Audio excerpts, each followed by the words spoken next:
Alrighty, what we have here is a 1991 Mazda Miata B6 ZE short block. You can see that I've taken the left and the right engine mounts off. There they are. There they are. You can see that I have obviously the engine out of the car and cleaned up the pistons with CRC products and Lucas fuel injector cleaner. Alright.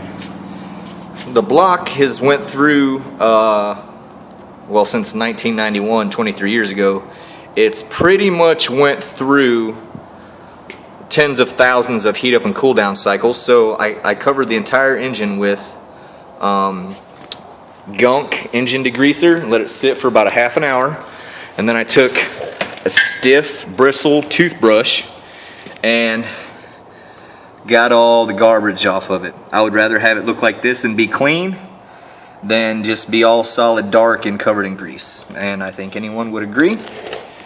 This is actually a helpful video right here because, as you'll see, there is a rubber grommet right here that goes along the water pump to seal out debris. What it has done is right here on the timing belt, you see this groove right here? This groove has been touching the water pump rubber grommet that goes along the side, or like the AKA weather stripping on top of the water pump here. Here's the idler and tensioner pulleys. And the water pump's only got about 8,000, maybe 8,500 miles on it, so that's going to stay on there. And but I am changing the timing belt because even though it's not touching the teeth, it's grooved right near the teeth. So as the age-old saying goes, I am going to be, rather safe than sorry. And what I have got is Napa new timing belt, 2 oil filters.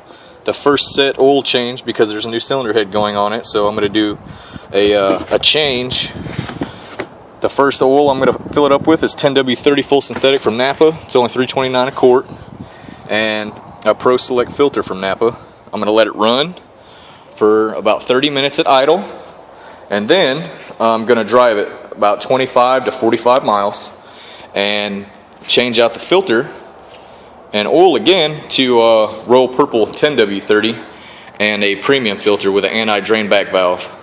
And if you don't know about the anti-drain back valves, it does not let unfiltered oil go back into the sump when you cut the engine off and the oil pump starts pushing oil through your short block. So, and then over here we have the B6 ZE transmission. Notice that this short block here and this 5-speed manual transmission is going to go back in it.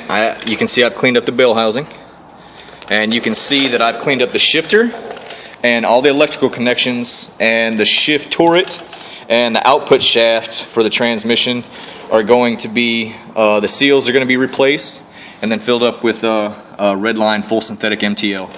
Here you can see the bell house backing plate right here. It's cleaned up. I soaked it in gunk engine degreaser gel.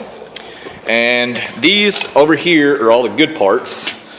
Caution, good parts. Always got to be sure. And these are all the bag ones that's ready to go. Here we have a new V-belt alternator for the 91 Miata and a new starter to go with it.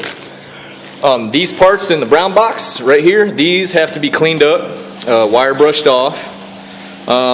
You can see that for the Miata at any Advanced Auto Parts, you can get the volume pack, the little caps that go on the intake manifold in the back of the head for either vacuum or intake ports.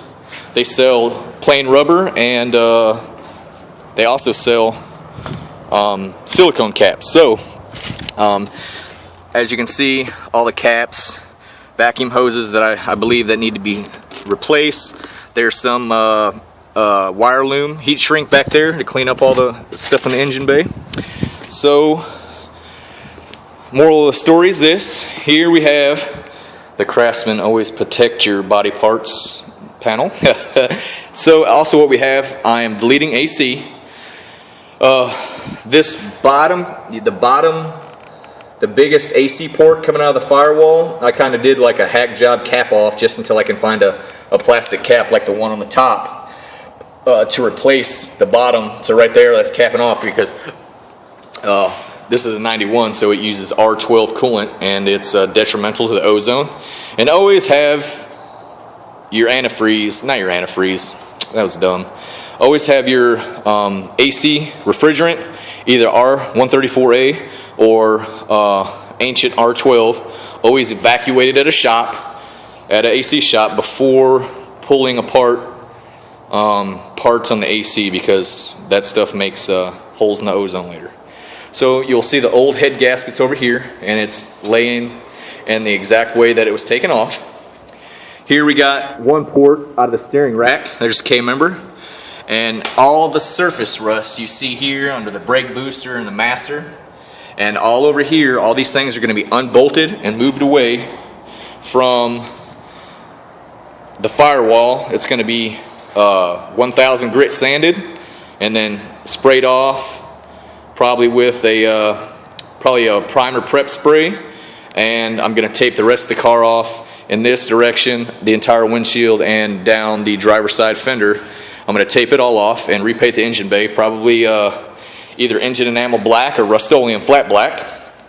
Alright, so what we have back here, it's nice, you know, the harmonic damper, camshaft angle sensor, pieces of the air box, top radiator, hose. We got the Mishimoto all aluminum radiator over here, wheels and tires, and synthetic grease, brand new, unopened. It's Valvoline, full synthetic grease for European and Japanese vehicles. So this is my pride and joy here.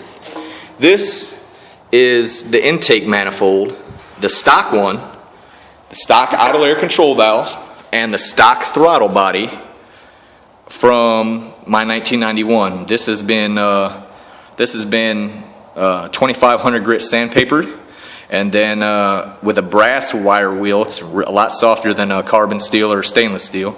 With a brass copper wheel, I have polished up the throttle body and all of its related parts, and the manifold itself was also polished in this manner, so it looked like this before it was painted. But all that the manifold is painted is engine enamel flat. It's a semi-gloss flat. These are actually the stock fuel injectors, but as you can see, I've cleaned them up very, very well. I've done my own port matching here on the intake manifold, and the same thing on the exhaust manifold, and on the head as well. I have the cylinder head still in the box. I sent it out to more cylinder heads in North Carolina. Did an amazing job. It's underneath the radiator fans right there. So that, my friends, is the collation of the story. It's just a complete gone through. I'd like to keep this car the entirety of my life. So, you know, I don't want to have to do anything for a long time. When the coilovers come in, all the upper and lower control arms are all getting powder coated. The K-member itself is going to be sandblasted and powder coated. Also, we have the power plant frame here. This is stock, uncoated, so this is right out of the car. This is going to Metal Masters in Key West, Florida tomorrow to get powder coated. Probably the same color as the valve cover, which is like a titanium flat gray. And here's all my parts from Flying Miata, #1 in automotive Mazda Miata parts. And what we have here is that I've had the front brake calipers powder coated black, so those will never rust again. The rotors have about 2,000, 2,500 miles on them. Here's the passenger side brake caliper, powder coated as well. And This, as you see here, this is a 1.6 differential in axles. So as everyone knows, the 1.6 cars have a very weak 6-inch ring gear, and even stock powered, aggressively driven 1.6 cars can break this rear end. So it's not very effective. It doesn't transfer power very well, and it's not all that strong. Bad combination for what the Miata is made for. So to object to this, to get rid of that failure point, I have bought a 1994 M Edition Mazda Miata, and it is right here. This is the M Edition. This is the B package. This one has the manual transmission, 1.8 liter. It's 5-speed. It's got the speakers and the headrests, and it does have a torsion Type 1 limited slip differential in it. That in itself is worth $1,100. I got the entire car with 127,000 miles on it for $500. But what happened was somebody installed a timing belt, so they had to take the crank pulley out and reinstall the timing belt gear on the crank. But when they replaced the keyway, they did not put it in correctly, and they did not use Loctite on the crank bolt, and it was not torqued down to 120 factory foot-pounds. So what happened is that the crank bolt backed itself out, and the keyway shimmed out just enough to break off a tip of the crankshaft itself.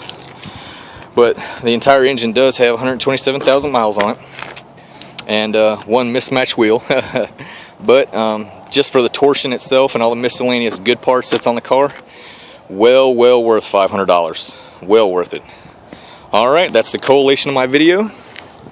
Well, yeah, that is the collation of my video, and stay tuned, and I'll have more for you as the progression of the work goes on.